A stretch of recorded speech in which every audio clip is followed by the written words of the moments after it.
Assalamualaikum warahmatullahi wabarakatuh. Balik lagi di channel Mas Dwi Kalem. Di video kali ini saya akan membahas mengenai resiko galbay di aplikasi pinjol yang resmi OJK, dan juga solusinya juga jika kalian galbay di APK pinjol legal ya. Tapi sebelum itu, bagi kalian yang belum subscribe channel ini, silahkan untuk menekan tombol subscribe terlebih dahulu, dan jangan lupa untuk menyalakan tombol loncengnya. Dan bagi kalian yang belum bergabung di grup Facebook kami, yaitu Info Aplikasi Pinjaman Online Indonesia dan Aksi Gagal Bayar, linknya ada di deskripsi video ini. Silahkan tinggal kalian klik saja untuk bergabung. Nah, di video kali ini saya akan membahas 10 resikonya untuk kalian yang galbay di APK pinjol legal, karena banyak sekali ya subscriber saya yang ngeluh di komen.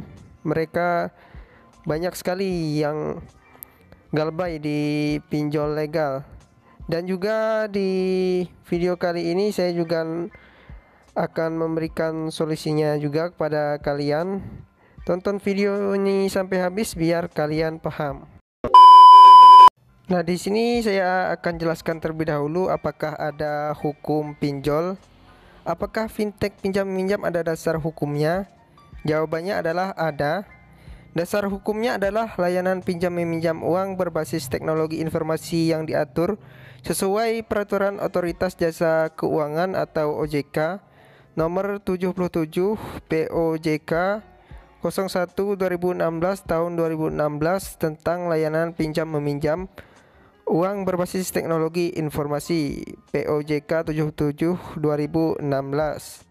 Layanan pinjam meminjam uang berbasis teknologi informasi adalah penyelenggaraan layanan jasa keuangan untuk mempertemukan pemberi pinjaman dengan penerima pinjaman dalam rangka melakukan perjanjian pinjam meminjam dalam mata uang rupiah secara langsung melalui sistem elektronik dengan menggunakan jaringan internet. Nah, berikut ini adalah 10 risiko jika galbay di pinjol legal OJK. Yang pertama, SMS WA reminder. Langkah pertama dan paling ringan adalah mengirimkan SMS mengingatkan pinjaman yang jatuh tempo, biasanya para DC ya. Di beberapa P2P, SMS diiringi dengan voicemail yang isinya suara manusia. Tujuannya supaya terlihat lebih manusiawi. Selain SMS, pihak pinjaman online sekarang aktif melakukan reminder dan penagihan melalui aplikasi WA. Di dalam aplikasi, beberapa pinjol mewajibkan aplikasinya mencantumkan nomor telepon yang ada WA-nya. Yang kedua sendiri, telepon. Saat jatuh tempo dan tidak ada pembayaran, desk call akan melakukan penelponan ke debitur. Telepon dilakukan oleh manusia, bukan lagi dengan voice call.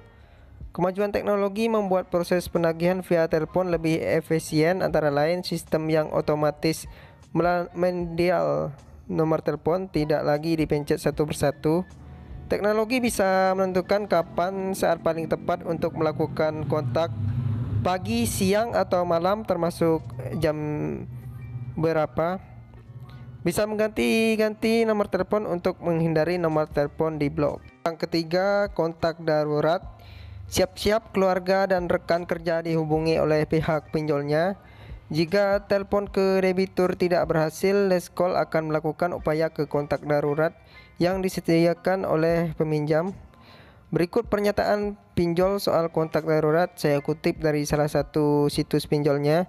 Penagihan melalui telepon kepada keluarga, teman, atau pihak lain yang terkait dengan peminjam yang nomor teleponnya tercantum sebagai nomor darurat jika yang A. Peminjam terus menunggak hutang dan tidak diketahui keberadaannya untuk dilakukan penagihan langsung meskipun telah diupayakan kunjungan atau komunikasi langsung kepada peminjam tersebut. Yang B. Peminjam terus menunggak hutang dan tidak beretikat baik untuk berkomunikasi pinjol terkait penagihan hutang. Dan atau C. Peminjam terus menunggak hutang dan tidak merespon dengan baik upaya penagihan pihak pinjolnya. Semua kontak darurat akan dihubungi untuk menjelaskan bahwa peminjam punya kewajiban hutang yang belum dibayar. Hal ini tentu saja tujuannya membuat peminjam merasa malu. Semua orang jadi tahu bahwa dia mempunyai tunggakan hutang yang belum lunas ya.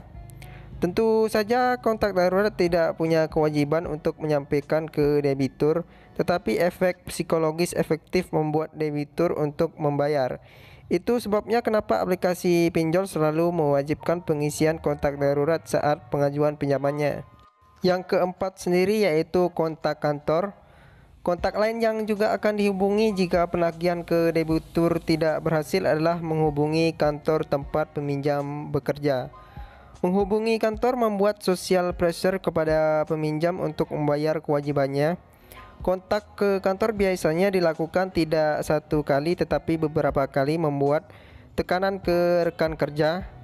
Tujuannya membuat peminjam malu, semua orang jadi tahu dia punya utang. Yang nomor 5, kunjungan. Pinjol akan mendatangi rumah dan kantor tempat bekerja. Selama upaya penagihan via telepon berjalan, jika selama beberapa bulan gagal, perusahaan pinjolnya melakukan kunjungan untuk melakukan penagihan. Dalam salah satu situs pinjol menyebutkan penagihan melalui kunjungan langsung kepada peminjam yang gagal melunasi hutang di lokasi usaha, tempat tinggal, atau tempat lain dari peminjam. Artinya tim penagih akan mendatangi peminjam di tempat tinggal atau lokasi usaha untuk menagih secara langsung. Jadi telepon dan kunjungan akan dijalankan secara bersamaan, terutama jika peminjam sudah menunggak dalam beberapa bulan. Kunjungan bisa dilakukan ke beberapa tempat, yaitu tempat tinggal debitur, baik domisili atau tempat alamat sesuai KTP. Itu sebabnya alamat domisili selalu wajib diisi dalam formulir aplikasi. Yang kedua sendiri, kantor tempat debitur bekerja tidak selalu dikunjungi tetapi bisa jadi salah satu alternatif jika debitur tidak bisa dihubungi sama sekali. Nomor 6, denda. Denda keterlambatan membayar di pinjol yang cukup besar. Dari beberapa pinjol yang saya review, rata-rata menetapkan denda per hari sama dengan bunga per hari. Ketujuh, kabur dari pinjaman online. Ada SLIK OJK. Semua pinjaman akan dilaporkan ke dalam SLIK OJK. Kenapa SLIK penting?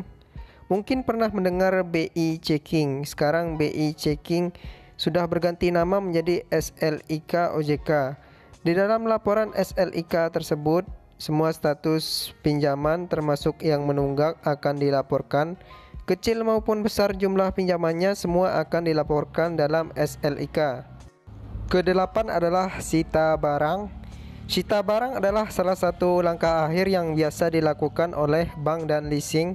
Kesembilan, diskon dan restrukturisasi. Dalam proses penagihan Anda bisa meminta keringanan kepada pinjolnya. Salah satu diskon kewajiban pinjaman. Terakhir yang ke-10, meninggal dunia. Bagaimana jika peminjam meninggal dunia dan masih memiliki kewajiban yang belum dilunasi? Ketentuan detailnya Anda harus baca di perjanjian pinjam meminjam yang mengatur soal ini. Dari beberapa situs pinjol yang saya baca, kewajiban pinjaman tidak hilang meskipun peminjam meninggal dunia. Dan untuk solusinya sendiri, jika kalian gabay di aplikasi pinjol, tak lain dan tak bukan, satu-satunya cara terakhir yaitu kalian dengan cara menghapus data pinjolnya. Silahkan tinggal kalian buka saja channel ini atau scroll saja channel ini. Banyak sekali di sini saya membuat tutorial cara menghapus data pinjol. Tinggal kalian scroll saja channel ini. Oke teman-teman, mungkin sekian untuk video kali ini. Jika ada pertanyaan silahkan berkomentar, dan jangan lupa untuk klik like dan juga subscribe.